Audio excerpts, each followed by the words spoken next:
Hola, este es el quinto video de la serie de Introducción a la Programación Estadística en R y vamos a ver cómo hacer unas gráficas muy sencillas utilizando una biblioteca que se llama ggplot2.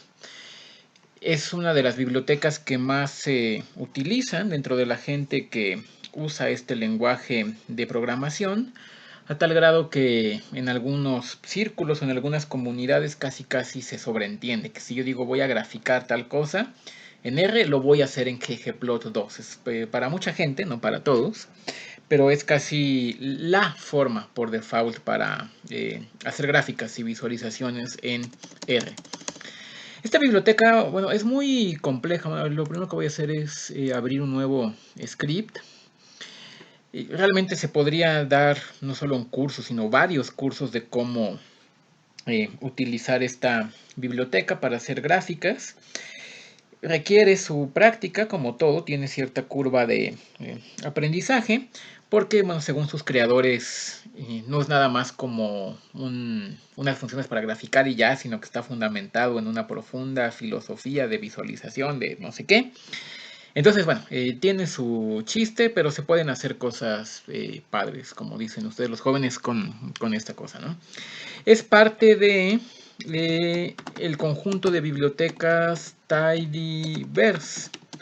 Entonces, lo primero que voy a hacer es jalar estas bibliotecas.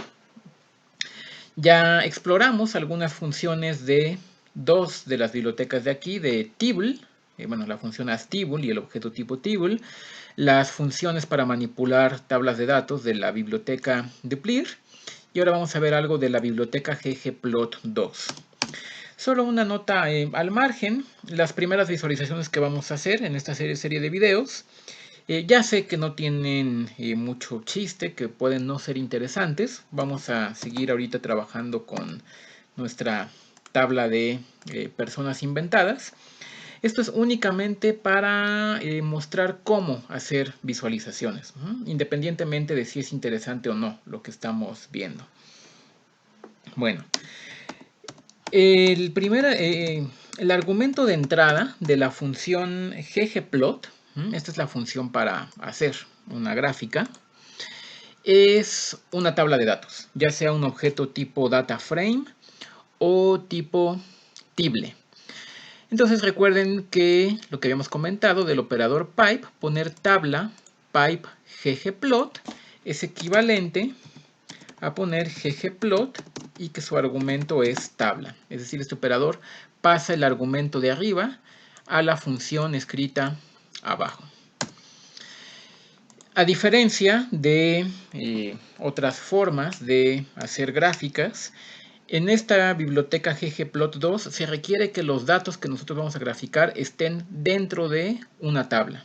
Es decir, no podemos graficar un vector X contra un vector Y definidos cada uno de estos dos por separado, sino que tienen que estar integrados en una tabla. Lo siguiente es una opción muy importante que se llama AES. AES significa algo así como, voy a escribir aquí algunos comentarios, es Aesthetics. Y básicamente lo que hace es, no sé si existe en español la palabra mapear, pero bueno, mapea columnas de la tabla a elementos de la visualización, de la gráfica. Aquí adentro de AES yo le voy a decir cuál quiero que sea el eje X. Por ejemplo, yo quiero graficar la edad contra el salario. Vamos a hacer un diagrama de dispersión. Vamos a ponerle aquí acento.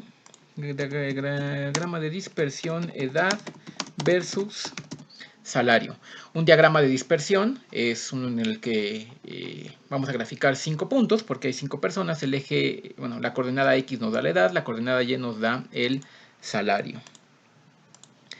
Bueno, si nada más hacemos eso, y yo selecciono y corro, le doy control R, veo que me abre una gráfica sin nada.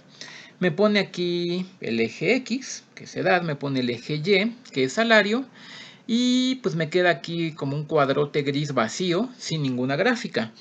Esto es porque yo le dije a R, a través de ggplot2, ¿qué quiero graficar? Quiero graficar edad contra salario, pero no le dije cómo. Es decir, no le dije si yo...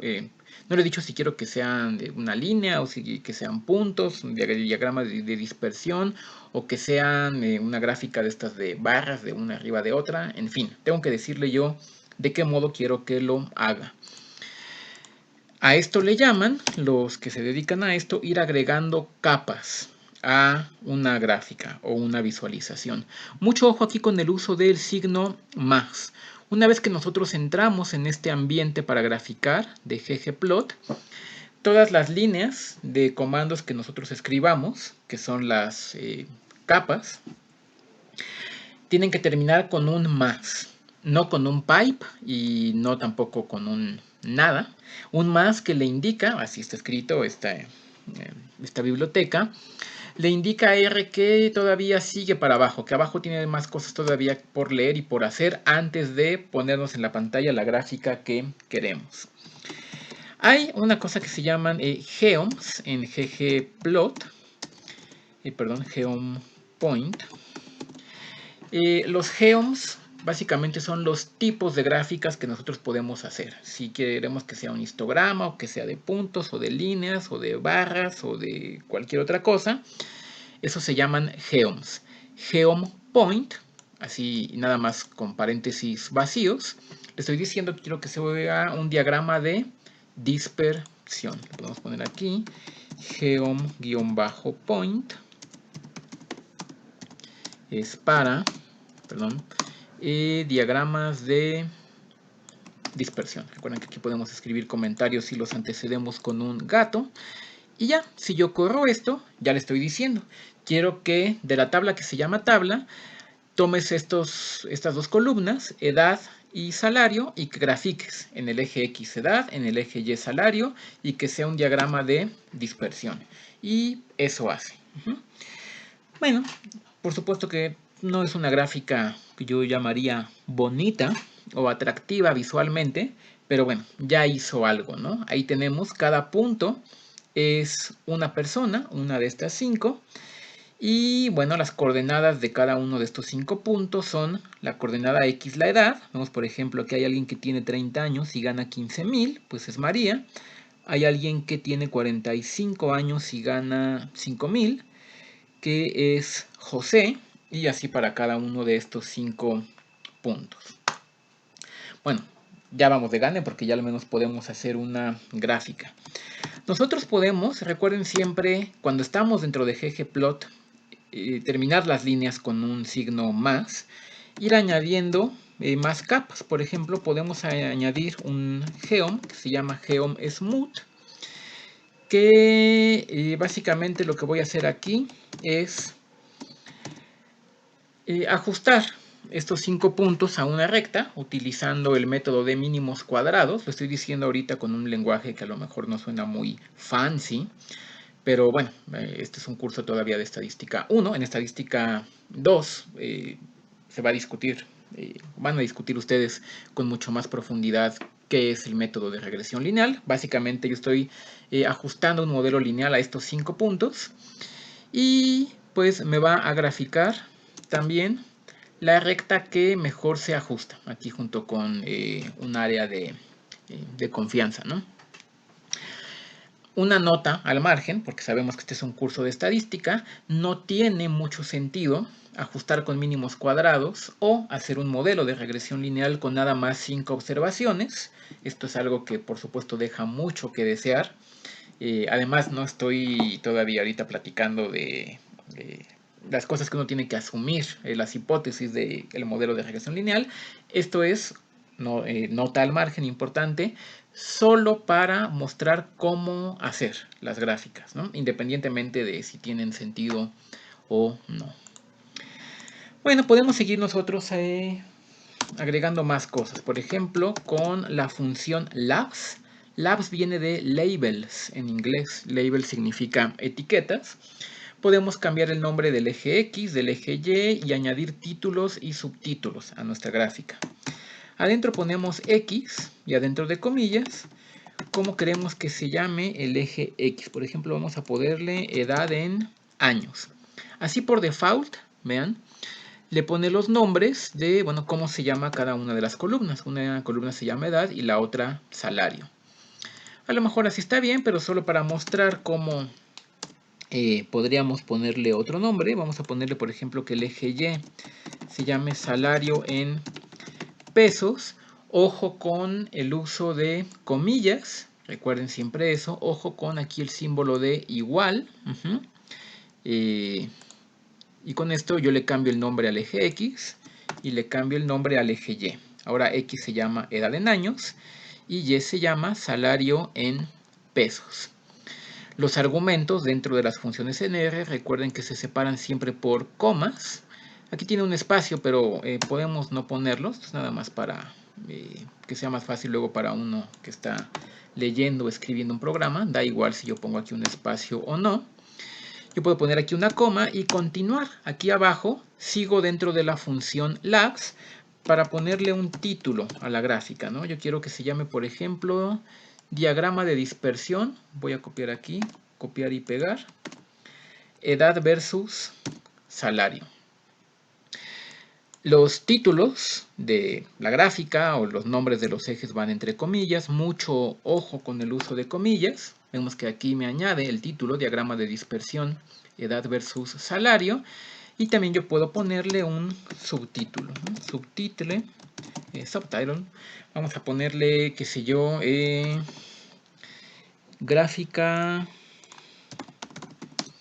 correspondiente al tutorial de ggplot2, ¿no? Qué sé yo, cualquier cosa. No es importante ahorita el contenido, sino la metodología, ¿no?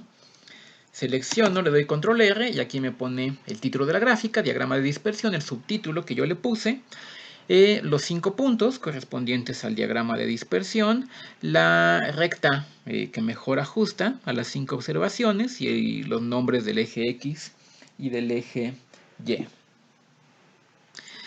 Vean cómo por default ggplot2 nos da un fondo gris, que bueno, esto ya es cuestión de gustos. A mucha gente le gusta ese fondo gris, a mucha gente no le gusta ese fondo gris. Eso se puede cambiar. Hay algunos elementos en esta biblioteca ggplot2 que se llaman temas. Si yo le pongo aquí, por ejemplo, Theme Classic, los temas son, digamos, como, ¿cómo decirlo?, conjuntos de colores y de elementos que tiene la gráfica. Bueno, mejor lo ilustro. Si yo le pongo aquí al final tem-classic, le doy control R y me cambia el fondo por este nuevo set, digamos, este nuevo conjunto de colores. Con fondo blanco y no pone aquí los cuadritos. En fin, esa es una posibilidad, ¿no? Podemos explorar varios de ellos. Está el clásico. Aquí voy a comentar esta línea. Hay otro que se llama BW, que significa black and white, blanco y negro. Noten cómo esta línea está comentada, o sea, va precedida por un signo de gato. Entonces, si yo ejecuto esto, no va a correr esa línea. Es otra posibilidad. Aquí, bueno, pueden ver el que más les guste. Ustedes pueden preguntarle a Google qué temas existen en ggplot2. Y vamos a comentar esta línea para que aquí quede asentado cuáles estamos probando. Hay otro que se llama minimal. Aquí ya es cuestión de gustos. Esta es otra posibilidad. Hay otro por ahí que se llama void, que significa vacío en inglés. Todo debe ir abajo. Tem-void y paréntesis vacíos. Ojo con el uso de paréntesis. Esta es otra posibilidad. Vacíos que no ponen ni ejes, ni fondo, ni nada. Nada más como eso, los puntos y la línea. Y la región ahí de confianza. Hay otro que se llama light. Vamos a ver ese cómo se ve. Bueno, yo lo veo muy parecido a el BW. Supongo que alguna diferencia debe de tener. Hay por ahí otro que se llama, lo contrario de light, pues es dark. Bueno, light de luminoso, pues, ¿no? En fin. Bueno, ese con un fondo ahí oscuro. Tomen ustedes el que más les guste. Me voy a quedar ahorita con este de BW. Y nosotros podemos añadir también algunos elementos adentro de estos geoms, de Geom Point y de Geom Smooth. Por ejemplo, los puntos están muy chiquitos. Yo quiero que sean un poco más grandes. Vamos a ponerle, la opción se llama Size. Size significa tamaño en inglés. Tamaño igual a 3. Y me debería de dar los puntos al triple del tamaño que tiene por default, ¿no? Vemos aquí los puntos un poco más gordos. También le puedo yo cambiar el color. Le puedo poner, por ejemplo, col igual a, ojo con las comillas. Los nombres de colores van entre comillas. Color red, rojo. Les voy a poner aquí en los comentarios un vínculo con una lista extensiva de todos los colores que R se sabe, como que se sabe el nombre, pues, ¿no? Le puedo poner red, le puedo poner orange o qué sé yo. Hay muchísimos, aquí en los comentarios les dejo un vínculo con una lista de todos los colores que se sabe. Y también yo puedo cambiar el color de la línea, que por default me la da azul. Vamos a suponer que, por ejemplo, yo la quiero de color púrpura, es purple en inglés, entre comillas. Y no me gustó mucho este orange, vamos a poner un dark blue, por ejemplo, de azul oscuro. Selecciono, corro y ahí está. Una vez que nosotros ya estamos satisfechos con nuestra gráfica, que decimos, ah, ya me gusta cómo se ve, ya está bonita, ya así la quiero, nosotros la podemos guardar en la computadora. Es decir, aquí le pongo archivo. Ojo, tengo que tener seleccionada yo esta ventanita, la ventanita de la gráfica, le pongo archivo, guardar como, y la puedo guardar en diferentes formatos, ¿no? En PostScript, PS, o PDF, o PNG, o JPG, por ejemplo, la voy a guardar en PDF, aquí en documentos, gráfica, edad versus salario,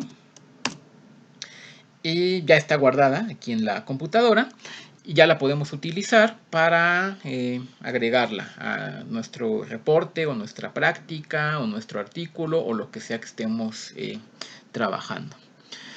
Muy bien, en el siguiente video vamos a hacer unas visualizaciones de datos de COVID-19 a partir de una base de datos que ya está como hecha, preparada para analizar en R, de una biblioteca que se llama COVID-19 justamente. Ya por último, bueno, para que no se me olvide, voy a guardar este programita, archivo guardar como, lo que voy a guardar es este script.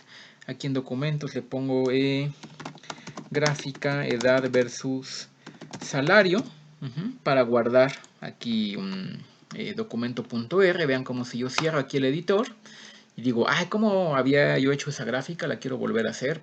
Vamos a archivo, abrir script.